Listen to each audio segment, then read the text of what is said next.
औरंगाबाद के अंबेडकर नगर में लगातार मौत का तांडव पसरा हुआ है। एक के बाद एक घर से लाशें निकल रही हैं। आप ये आवाज़ें जो सुन रहे हैं, ये महिलाओं के रोने की, करहाने की आवाज़ें हैं, क्योंकि लगातार इनके घरों में एक एक करके परिजनों की, बच्चों की मौत हो रही है। डेंगू से बताया जा रहा है कि लोग मर रहे हैं, लेकिन सबसे बड़ा सवाल जो यहाँ के स्थानीय लोग उठा रहे हैं, उनका साफ तौर पे कहना है कि इतनी ज़्यादा गंदगी है जिसके कारण यहाँ पर बहुत ज़्यादा मच्छर बन रहे हैं और लगातार जानलेवा बीमारियाँ यहाँ पर पैर पसार रही हैं। इलाके के जो विधायक हैं, हम उनसे बात करते हैं। सर, आपका रिपब्लिक पर स्वागत है। सर, आपके यहाँ स्थानीय लोग लगातार मर रहे हैं, किस तरह की व्यवस्था है यहाँ पर? लोग कह रहे हैं कि इतनी ज़्यादा गंदगी है, इतना ज़्यादा यहाँ पर गंदगी का अंबार है कि मच्छर पनप रहे हैं और एक एक करके लोगों के घरों में डेंगू की बीमारी हो रही है और एक साथ 6-6 लोग मर रहे हैं एक परिवार के। स्थिति तो बहुत खराब है। स्थिति खराब है, मैंने देखा गलियां भी मैंने देखी, बहुत गंदी गलियां हैं, कुछ भी इनमें उनको पक्का नहीं किया गया है और लगातार नालियों में कोई निकासी भी नहीं है। सही कह रही हैं आप। तो सर, आप क्या करेंगे, क्योंकि लगातार आपका क्षेत्र है? सर, मेरा क्षेत्र है, लेकिन अब इसमें पर्टिकुलर ये वाला काम मेरे हाथ में नहीं है, लेकिन इसके कारण से मैं कोई अपनी जिम्मेदारी से बचूं, मैं वैसा आदमी नहीं हूँ।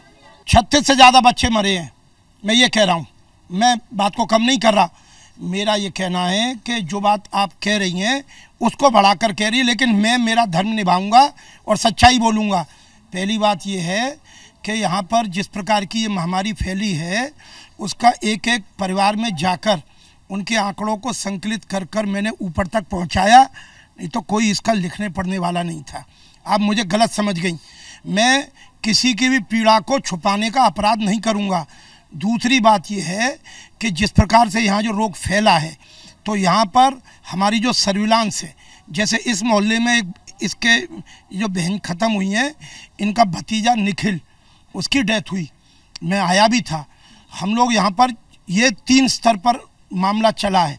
मैं ब्लेम देने से इसलिए बच रहा हूँ कि आसान काम है। कल हमने ब्लड बैंक से ब्लड डोनेट कराया 250 यूनिट। स्थिति क्या है कि यहाँ पर जैसे ये मरीज बीमार हुए, उसके बाद इनको मेडिकल कॉलेज जाना चाहिए, इनकी गलती नहीं है, यहाँ सर्विलांस नहीं हुई, आशा है, इसीलिए हमारी सीएम हो गई। साफ सफाई की व्यवस्था है, उसके लिए भी ऊपर तक सारी बात पहुँचाई गई है, पर्याप्त बजट है। सर, ये कॉलोनी कब से बनी हुई है? काफ़ी सालों से बनी हुई है। तो नाली साफ की कोई व्यवस्था नहीं है? नगर, आप विधायक है, कम से कम नगर निगम विभाग के साथ भी आपकी कुछ तो सर बातचीत होती होगी। सड़कें कुछ भी नहीं है, एक आध कहीं की कंक्रीट छोड़ दें तो फिर तो मैं एक ऐसी गली से आई हूँ जहाँ पर सर पैर रखना मुश्किल था।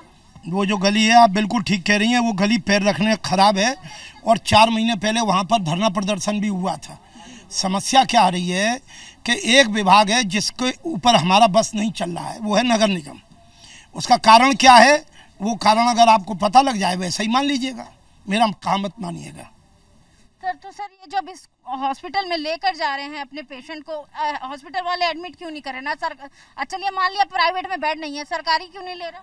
इसका जवाब मैं ये देना चाहता था, उसी बात पर थोड़ा आप मेरी बात को मिसइंटरप्रेटेड कर गई। एक भी मरीज को वापस नहीं लौटने दिया जाए। मैंने यहाँ पर बहुत सारे लोगों से बात की है और उन्होंने मुझे यही बोला है, लेकिन आप कह रहे हैं नहीं बोला। मैं सर आपकी बात तो तब मानूंगी ना जो जिनके परिवार के लोग मर रहे हैं और वो कहें कि हाँ मेरा पेशेंट हॉस्पिटल में मरा है।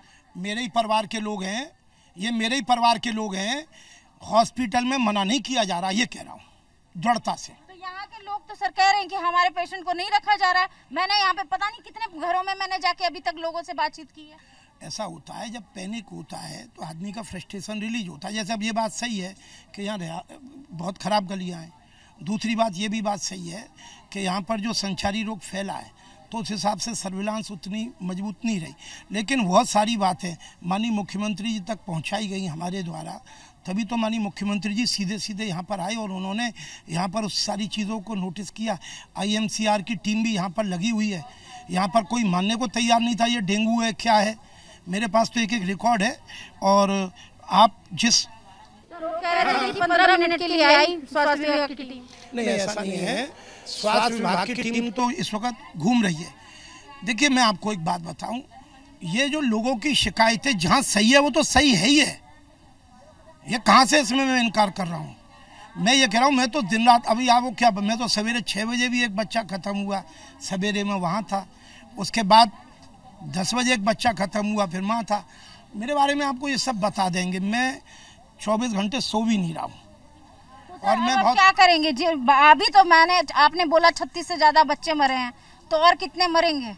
अब आप मुझे ये बताइए कि कैसे कंट्रोल करेंगे?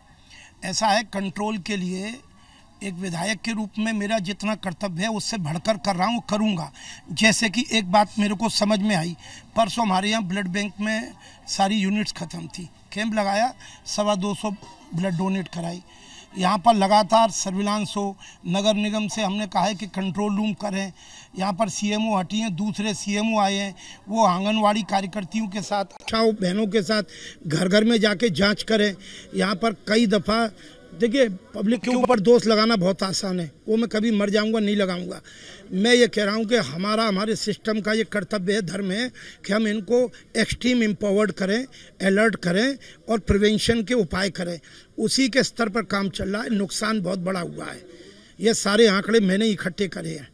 मैं इतना भी साहस रख रहा हूँ कि कोई किसी को एक का आधा भी करता है, कोई किसी को एक का 1.5 भी करता है, मैं एक को एक ही कर रहा हूँ। मैं जिस घर में तकलीफ़ हो रही है वहाँ जा रहा हूँ, एक एक चीज़ नोटिस में ले रहा हूँ। मुझको कुछ मेरे मित्र हैं जो, सर मैं ऐसे लोगों के पास भी गई, एक परिवार में जिसमें गई जिसमें 6 लोगों को डेंगू है, पेशेंट घर के अंदर हैं, हॉस्पिटल में एडमिट नहीं हुए, उनको सरकारी अस्पताल, प्राइवेट अस्पताल दोनों में से किसी में भर्ती नहीं किया गया। मैंने उनसे ये भी पूछा कि आपको डॉक्टर्स की ओर से क्या हिदायत दी गई है, कैसे क्या इलाज करना है? आपको भी सर पता होगा डेंगू में पानी पिलाना चाहिए उनको तो ये तक नहीं गाइड किया। स्वास्थ्य विभाग कैसा काम कर रहा है यहाँ फिरोजाबाद में? मैं ये कहता हूँ कि स्वास्थ्य विभाग ने अपनी जिम्मेदारी पूरी नहीं करी। यह कहना मेरे लिए आसान है, ये हकीकत भी है। जिन जिन लोगों ने काम नहीं किया उनके बारे में उंगली उठाना मेरे लिए आसान है, लेकिन मैं नहीं उठाऊंगा। आपका उठाना बनता है, आप उठाइए। आप मेरे ऊपर जितनी उंगली उठा रहे हो, उस स्थिति से कैसे निपटेंगे? हमारा छोड़िए, हम तो दिल्ली से आए, हम चले भी जाएंगे, स्थिति से कैसे निपटेंगे? बस हम तो ये जानना चाहते हैं। तो आप जवाब ली, मैं बताता हूँ। आप दिल्ली से आई हैं, चली जाएंगी, फिर भी हमारे भले के लिए आई हैं। मैं यहीं पैदा हुआ हूँ, यहीं मरूंगा, मैं यहाँ से नहीं जाऊँगा, यहाँ से नहीं जाता हूँ। जाइए नहीं सर, स्थिति मैं आपसे, मेरा सवाल बता रहा हूँ आपको, आप नहीं सुन रही। मैंने बताया आपको, घर घर सर्विलांस करी जाएगी और उससे पहले जो डैमेज हुआ है वो बहुत बड़ा हुआ है, उसका कोई कंपनसेशन नहीं है। वो जो भूल है उसको कोई ओन करे ना करे, मैं कर रहा हूँ ओन। तो आप जिम्मेदारी ले रहे हैं? 1000%।